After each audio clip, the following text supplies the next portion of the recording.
We're looking at a liver fluke disease, something that people get when they eat uncooked fish. These people are predominantly living in Thailand, Cambodia, Vietnam, people whose culture is to consume fish that hasn't been cooked. When they do that, they sometimes get a liver fluke.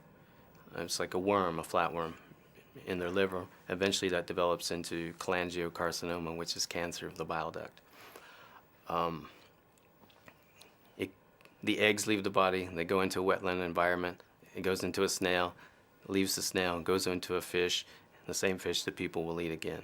So there's a complex ecological cycle. And the whole problem is driven by the culture and the behavior of the people to consume fish that hasn't been cooked properly.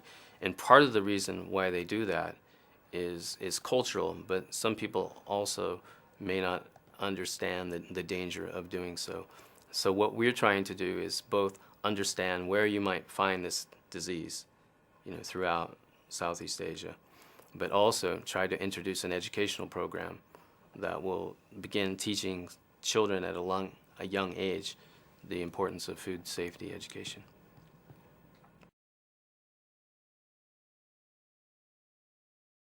Ultimately, it will save lives. Maybe not tomorrow, but down the road, because we're dealing with a disease that takes 20, 30 years to develop into the cancer. And if we teach people the importance of cooking the fish, then and prevent children from getting the disease 30, 40 years later when they're in their prime working years, when they're very important to their family in terms of income earning, I think we can see a decrease in the incidence of the disease, save the lives, and that'll have a health benefit, but it may also have an economic benefit too.